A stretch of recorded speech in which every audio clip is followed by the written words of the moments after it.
New York Bangladesh press club আয়োজিত এক সেমিনারে বক্তারা বলেছেন, একটি গণবিপ্লবের মধ্য দিয়ে বাংলাদেশ অন্তর্বর্তী সরকার প্রতিষ্ঠিত হয়েছে। জাতীয় ঐক্য আর সংস্কারের মধ্য দিয়ে চলছে নতুন বাংলাদেশ গড়া। তাই সময় হয়েছে প্রবাসীদের মূল্যায়নের। বক্তারা বলেন, প্রবাসী বাংলাদেশিদের ভোটাধিকার এখন সময়ের দাবি। বিস্তারিত রিপোর্টে। 1971-এ স্বাধীনতার পর থেকে শুরু করে দেশ গড়ায় প্রবাসী বাংলাদেশিদের অবদান কম নয়। প্রবাসী বাংলাদেশিরা এখন রেমিটেন্স যোদ্ধা হিসেবে স্বীকৃত। তাই সময় হয়েছে প্রবাসীদের মূল্যায়নের। প্রবাসী বাংলাদেশিদের ভোটাধিকার এখন সময়ের দাবি। New York Bangladesh press club আয়োজিত প্রবাসীদের ভোটাধিকার শীর্ষক সেমিনারে বক্তারা এসব কথা বলেন। জ্যাকসন হাইটসের নবান্ন পার্টি সেন্টারে শুক্রবার সন্ধ্যায় আয়োজিত ব্যতিক্রমী এই সেমিনারে স্বাগত বক্তব্য রাখেন ক্লাবের সভাপতি মনোয়ারুল ইসলাম। শুরুতে পবিত্র কোরআন থেকে তেলাওয়াত করেন প্রফেসর সৈয়দ আহমেদ। এরপর সাম্প্রতিককালে দেশ ও বিদেশে নিহত সাংবাদিক এবং বাংলাদেশের গণ অভ্যুত্থানে নিহতদের স্মরণে দাঁড়িয়ে 1 মিনিট নীরবতা পালন করা হয়।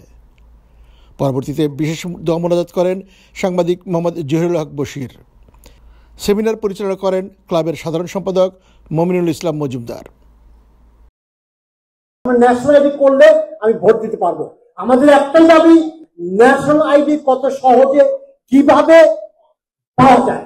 That's the bottom line. এখন ভোটার আইডি কার্ড মানে কনসালটেন্ট যেটা বলে গেছে যে ভোটার আইডি কার্ড মানে হলো আপনার ভোটার, অর্থাৎ ওইটাই। এখন যাদের নাই যুক্তরাষ্ট্রে, তারা আমরা যদি ভোটার আইডি কার্ডের জন্য আন্দোলন করি, এটা হচ্ছে সবচেয়ে বড় কথা। ভোটাধিকারটা হচ্ছে পরের ফেজ। সেমিনারে মূল প্রবন্ধ পাঠ করেন ক্লাবের সাবেক সাধারণ সম্পাদক ABM সালাউদ্দিন আহমেদ। প্রবাসী বাংলাদেশিরা প্রবাস থেকে যেন ভোট দিতে পারেন, এটা তাদের দীর্ঘদিনের দাবি। সত্য যে অতীতের কোন সরকার এই দাবি পূরণের সত্যিকার আন্তরিকতা জানেনি। বিগত 14 বছর ধরে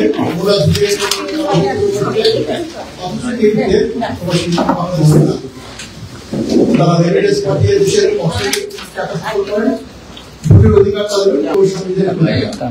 সেমিনারে বক্তারা প্রবাসীদের সত্যিকারের সম্মান জানাতে জাতীয় সংসদে অন্তত 10টি আসন প্রবাসীদের জন্য সংগৃহীত আসন প্রতিষ্ঠার দাবি জানানোর পাশাপাশি কিভাবে কোন সহজ পদ্ধতিতে প্রবাসীদের ভোটাধিকার দেওয়া যায় তা আলোচনার মাধ্যমে সমাধানে পৌঁছানোর জন্য অন্তর্বর্তী সরকারের প্রতি আহ্বান জানান। আমরা যদি এখান থেকে শুধু মিছিল এবং মিটিং করে ভোটের অধিকার না থাকে, তাহলে কিন্তু আমাদের পুরো পাওয়ার যেটা ওইটা থাকবে না। আমি আশা করব ভোটের অধিকার আমরা খুব শীঘ্রই ফিরে পাবো। এবং এই শব্দ ছিল যুগের পর যুগ, আপনার যুগের পর যুগ।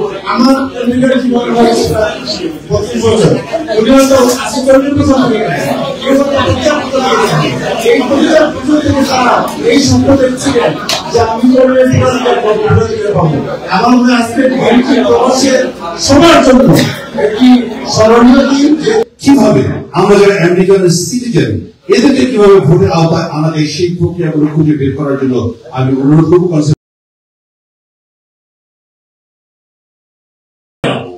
কিন্তু সমস্যাগুলো জানো না, এই সমস্যাগুলো আছে, এর অনেক লুফোর্স আছে, সেগুলো তো আলোচনা হবে। সবগুলো নিয়ে একটা সুপারিশ মালা হবে।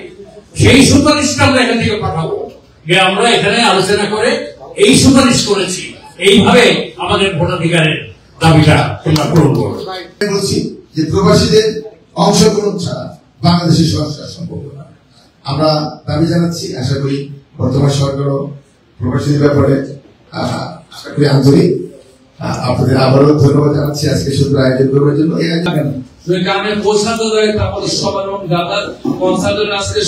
আশা করি লিখিত আকারে এই প্রস্তাবটি নিয়ে প্রধান নির্বাচন কমিশনার সহ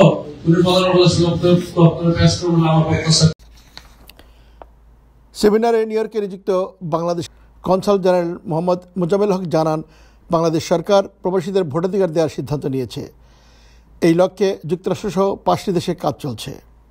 আমি এখানে থাকায় হয়তো ক্রেডিটটা আমার উপর আসছে, আসলে এটা বাংলাদেশ সরকারের সবকিছুই এবং প্রবাসীরা এটা আর্ন করেছে। আয়োজন করার জন্য প্রথমে আমি একটা সুসংবাদ দিয়ে শুরু করতে চাই। সেটা বাংলাদেশ সরকার সিদ্ধান্ত নিয়েছে যে প্রবাসীদের সেটা হচ্ছে আমাদের ইতিমধ্যে আমরা ঢাকা থেকে আমরা ছুটি পেয়েছি। 3টা মিশনে ওয়াশিংটন, নিউ ইয়র্ক এবং আমাদের ফ্লোরিডাতে 3 মাসের মধ্যে আমরা ভোটার নিবন্ধন কার্যক্রমটা শুরু করি। সেমিনারে আলোচনায় অংশ নেন প্রবীণ সাংবাদিক মঞ্জুর আহমদ, সাবেক এমপি ও সাপ্তাহিক ঠিকানা গ্রুপের চেয়ারম্যান এম শাহিন, বাংলা পত্রিকার সম্পাদক ও টাইম টেলিভিশনের সিইও আবু তাহের, সাপ্তাহিক বাংলাদেশ সম্পাদক ডক্টর ওয়াজিদে খান, সাপ্তাহিক জন্মভূমি সম্পাদক রতন তালুকদার, প্রেস ক্লাবের সহসভাপতি শেখ সিরাজুল ইসলাম, সাবেক সহসভাপতি মাহমুদ খান তাসের, প্রবীণ প্রবাসী নাসির খান পল, বিশিষ্ট অর্থনীতিবিদ ডক্টর শওকত আলী, বাংলাদেশ সোসাইটির সভাপতি আতাউর রহমান সেলিম ও ট্রাস্টি বোর্ড সদস্য আহসান হাবিব, মূলধারার রাজনীতিক অ্যাটর্নি মঈন চৌধুরী, বাংলাদেশ সোসাইটির সাবেক সাধারণ সম্পাদক ফখরুল আলম, বিশিষ্ট ব্যবসায়ী ও রাজনীতিক গিয়াস আহমেদ, স্ট্যান্ডার্ডস এক্সপ্রেসের CEO Mohammad Malek, community board member advocate N Majumder, বিশিষ্ট রাজনীতিক শামসুদ্দিন আজাদ ও আব্দুস সবুর, জাকির চৌধুরী সিপিএ, বিশিষ্ট ব্যবসায়ী তোফাইল চৌধুরী লিটন ও community activist Syed Alamin Rasel. Salauddin Ahmed, time television, New York.